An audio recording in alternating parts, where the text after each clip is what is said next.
नमस्कार, बहुत स्वागत है आप सभी का एशिया न्यूज में। मैं हूं सिद्धांत त्रिपाठी।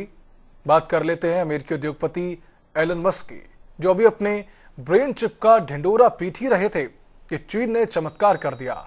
चीन की नियो ने एक ब्रेन चिप बनाई है जो कि अमेरिकी ब्रेन चिप से ज्यादा प्रभावी है, बल्कि सस्ती भी है, तो एक आम आदमी के बजट में आसानी से आ भी सकती है। चिकित्सा जगत के इस चमत्कार पर एक और जहां उम्मीद की किरण जागी है, वहीं जानकारों के माथे पर चिंता की लकीरें भी तैर रही हैं। आखिर क्या है इसकी खासियतें और खामियां, देखिए इस पर हमारी खास report. Brain computer interface technology को कॉमर्शियल बनाने की दौड़ में चीन ने दुनिया के सबसे अमीर कारोबारी एलन मस्क को झटका दिया है। चीन मस्क की जीसस लेवल टेक्नोलॉजी अपनाने वाली न्यूरालिंक से आगे निकल गया है। चीनी विशेषज्ञों ने सफल क्लिनिकल ट्रायल के बाद दुनिया की पहली कॉमर्शियली उपलब्ध ब्रेन चिप को मंजूरी दे दी है। एनईओ नाम का सिक्कों के आकार का इम्प्लांट कॉमर्शियल इस्तेमाल के लिए क्लिनिकल टेस्टिंग पास करने वाला पहला surgically implant brain computer interface BCI device बना है। फिलहाल 11 लोगों पर इसका टेस्ट चल रहा है। असल में बीजिंग की सिंघुआ यूनिवर्सिटी और शंघाई की न्यूराकल टेक्नोलॉजी के रिसर्च ने एनईओ डिवाइस बनाई है। एनईओ का पहला वर्जन स्पाइनल कार्ड की चोट और पैरालिसिस से जूझ रहे मरीजों को उनके नर्वस सिस्टम के हिस्सों पर फिर से कंट्रोल पाने में मदद करने के लिए बनाया गया है।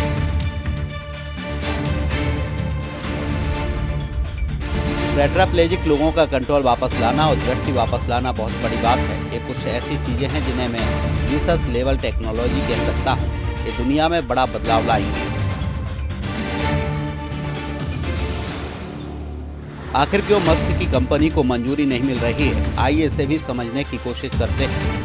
लोग टेक्नोलॉजी कंपनियां और इन्वेस्टर ब्रेन कंप्यूटर इंटरफेस को इंसानों के मशीनों के साथ बातचीत करने के तरीकों में बहुत बड़े बदलाव की शुरुआत के तौर पर देख रहे हैं। ये डेवलपमेंट ऐसे समय हुआ है जब मस्क की न्यूरालिंक अमेरिका में ह्यूमन ट्रायल कर रही है, लेकिन उसे अभी तक कॉमर्शियल इस्तेमाल के लिए रेगुलेटरी मंजूरी नहीं मिली है।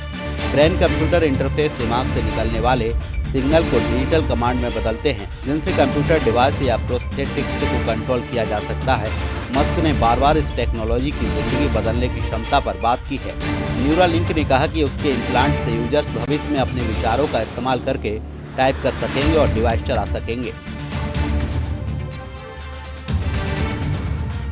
मैंने 20 साल में पहली बार अपना नाम लिखने की कोशिश की। मैं इस पर काम कर रही हूँ। ये जानना बहुत गर्व की बात है कि मेरा सफर न्यूरालिंक को इस टेक्नोलॉजी को बेहतर बनाने में मदद कर रहा है, जिससे एक दिन लाखों लोग अपने दिमाग से डिवाइस को कंट्रोल कर पाएंगे। चीन का एनईओ और मस्क का न्यूरालिंक दोनों में क्या अंतर है, आइए इसे भी समझने की कोशिश करते हैं। विशेषज्ञों का मानना है कि चीन के तेजी से बढ़ने का एक कारण एनईओ इम्प्लांट का डिजाइन है। न्यूरालिंक के N1 डिवाइस के इलेक्ट्रोड को दिमाग के सेरेब्रल कॉर्टेक्स में डालना पड़ता है, वहीं एनईओ को खोपड़ी और दिमाग के बीच फिट होने के लिए डिजाइन किया गया है। इसमें 8 सेंसर ड्यूरामीटर दिमाग की सुरक्षा करने वाली बाहरी झिल्ली के पास लगाए जाते हैं, जिससे इस प्रक्रिया में कम दखलंदाजी होती है। ये इम्प्लांट दिमाग के सिग्नल को पकड़कर पास के कंप्यूटर पर भेजता है, जहां उन्हें डिजिटल कमांड में बदला जाता है। चीन ने 36 मरीजों पर इस डिवाइस का टेस्ट किया है और अच्छे नतीजे मिले हैं।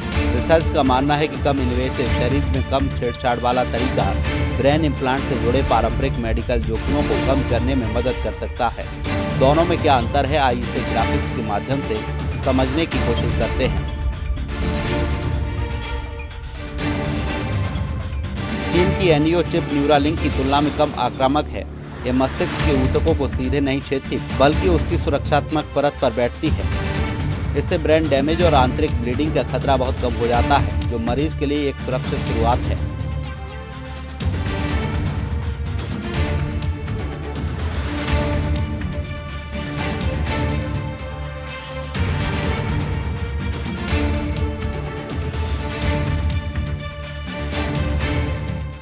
अब आप सोच रहे होंगे कि इससे किन किन लोगों को फायदा होगा, तो आइए लगे हाथ इसे भी जान लेते हैं। चिकित्सा जगत के विशेषज्ञों का कहना है कि ब्रेन कंप्यूटर इंटरफेस न्यूरोलॉजिकल बीमारियों से जूझ रहे लाखों लोगों की जिंदगी से बेहतर बना सकते हैं। खासतौर से उन लोगों को इसका फायदा होगा जिन्हें चलने फिरने और बोलने में दिक्कत होती है। इसका इस्तेमाल लकवा और रीढ़ की हड्डी की चोटों से आगे पार्किंसंस रोग, मिर्गी स्ट्रोक और डिप्रेशन जैसी स्थितियों में भी हो सकता है। चीन में बढ़ती टेक्नोलॉजी ने प्राइवेसी, सिक्योरिटी और सेफ्टी को लेकर भी चिंता पैदा की है। ग्रिफिथ यूनिवर्सिटी के cyber security expert doctor David डफली ने कहा कि इन डिवाइस में बहुत क्षमता है, लेकिन नए जोखिम भी पैदा करते हैं।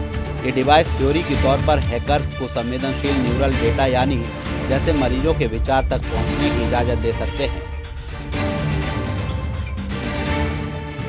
हमने जिन 9 से अधिक मरीजों पर इसका परीक्षण किया है, उनमें रीढ़ की हड्डी की गंभीर चोट के बाद भी रोबोटिक ग्लव्स की मदद से खुद खाना खाने और पानी पीने की क्षमता वापस आई है। व्यावसायिक चिकित्सा के इतिहास में एक मील का पत्थर है।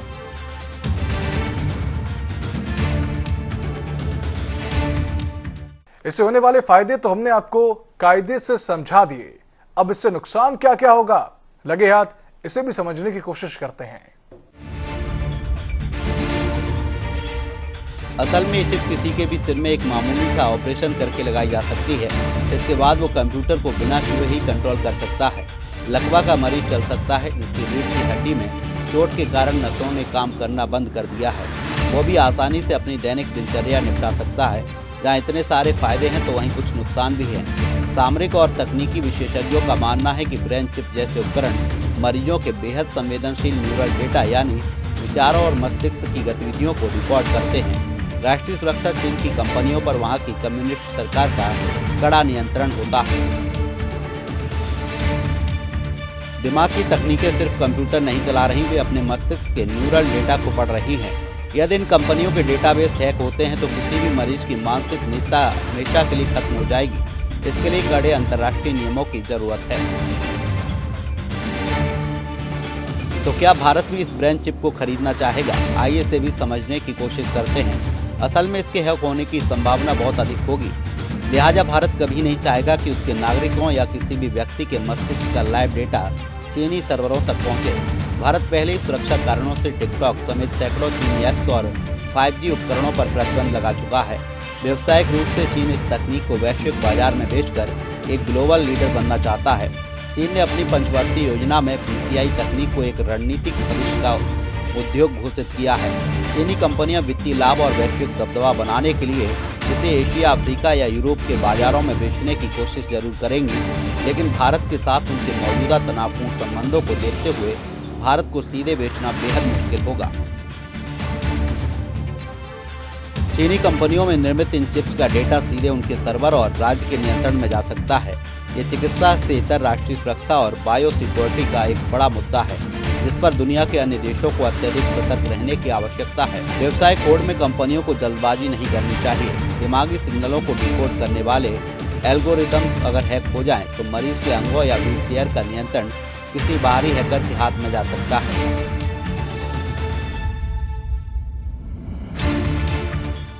तो क्या भारत चीन के ब्रेन चिप को भी ठीक उसी तरह से घुसाएगा जिससे कभी चीनी मोबाइल बाजार में आए थे?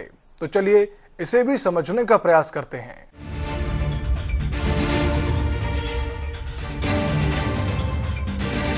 असल में भारत ऐसी संवेदनशील तकनीकों के लिए चीन पर निर्भर रहने के बजाय आत्मनिर्भरता या पश्चिमी देशों के साथ सहयोग को प्राथमिकता देगा।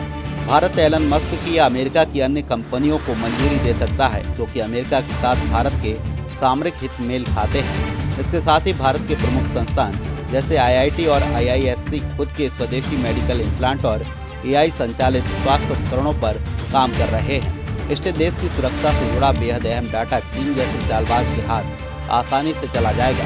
भारत रूस का Su-57 लड़ाकू विमान भी इसी वजह से नहीं खरीद रहा है, क्योंकि उसमें भी चीन का बना हुआ चिप लगा हुआ है, जो भारत की सुरक्षा के लिए जितना फायदेमंद होगा, उससे कई हजार गुना ज्यादा नुकसानदेह साबित होगा।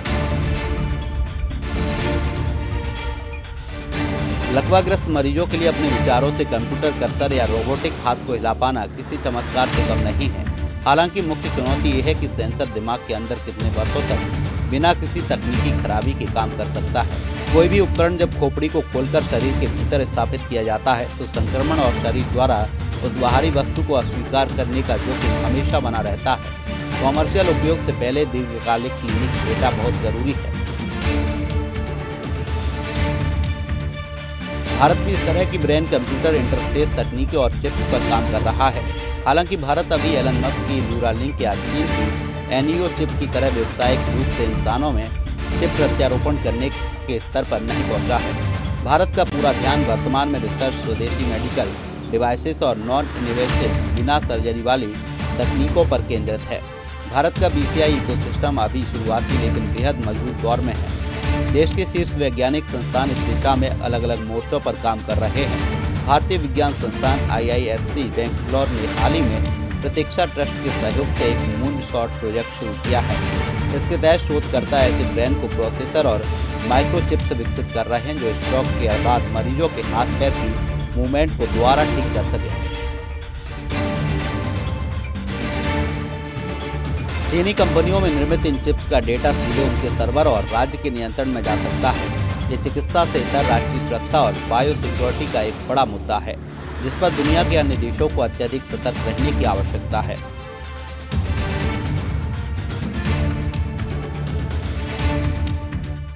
भारत भी ऐसे चिप बनाने की दिशा में लगातार प्रयासरत है और इस पर काम भी काफी तेजी से चल रहा है।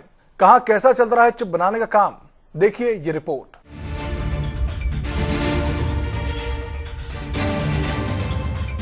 IISc ने ब्रेन ऑन आर चिप भी तैयार किया है जो इंसानी दिमाग की तरह डेटा प्रोसेस कर सकता है।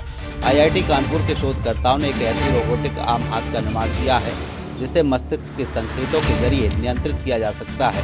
यह पैरालिसिस और स्ट्रोक के मरीजों के लिए बेहद मददगार है। सीडेक ने विशेष आवश्यकता वाले बच्चों के लिए विवान BCI प्रणाली बनाई है। वहीं IIT खड़गपुर ने दिव्यांगों के लिए बना हाथ लगाए टेक्सचर एंट्री करने वाले सिस्टम पर काम किया है। भारत में पहला BCI क्लिनिकल प्रदर्शन IIT मद्रास और निमहंस बेंगलोर द्वारा मिलकर किया जा चुका है। ये तकनीकी लकवा के असाध्य मरीजों के लिए एक नई सुबह की तरह है, लेकिन भारत जैसे विकासशील देशों के लिए चुनौती इसकी पहुंच और लागत होगी। असल में ग्लोबल BCI मार्केट में भारत की हिस्सेदारी अभी लगभग 2.5% है। एलन मस्क की कंपनी चीन की सरकार ने इस क्षेत्र में अरबों डॉलर का निवेश किया है।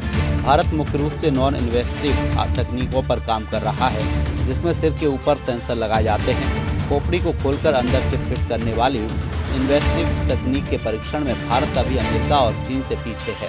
ये आम लोगों के इस्तेमाल के लिए कब तक तैयार होगा?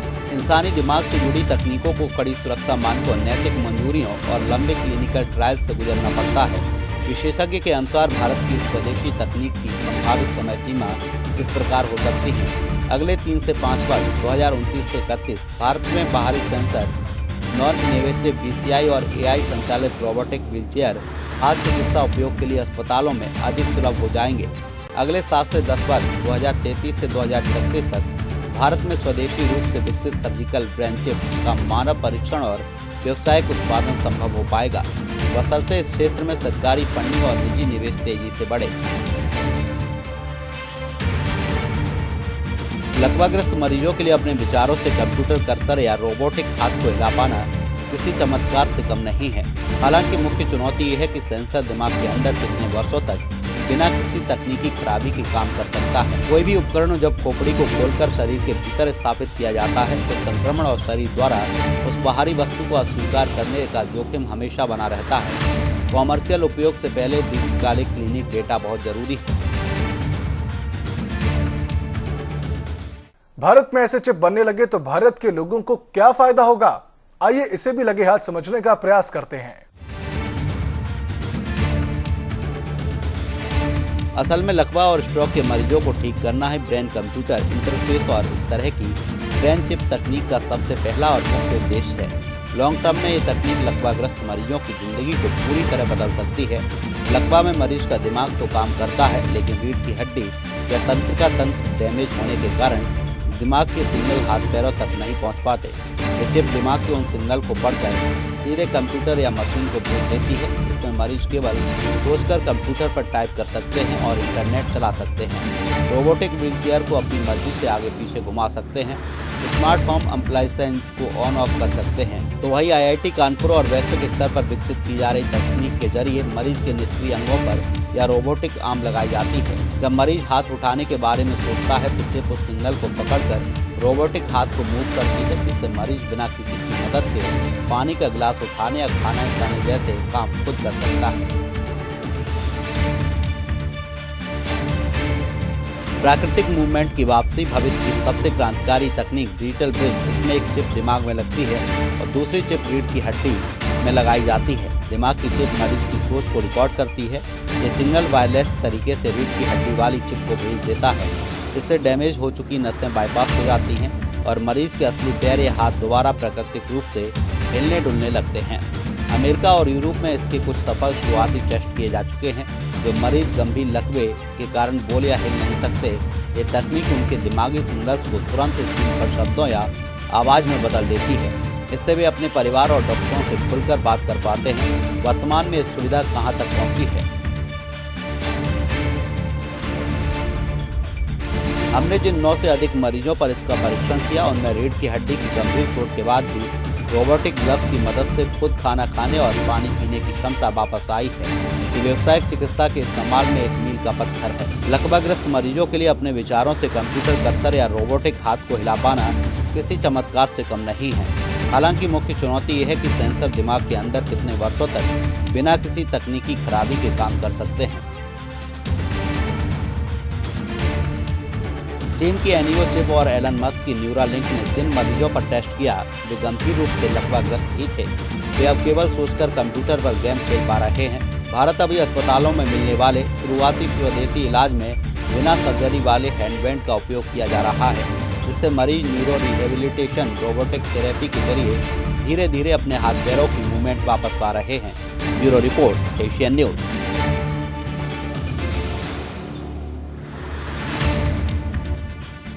हमारी इस खास पेशकश में फिलहाल इतना ही। आप देखते रहिए एशियन न्यूज। नमस्कार।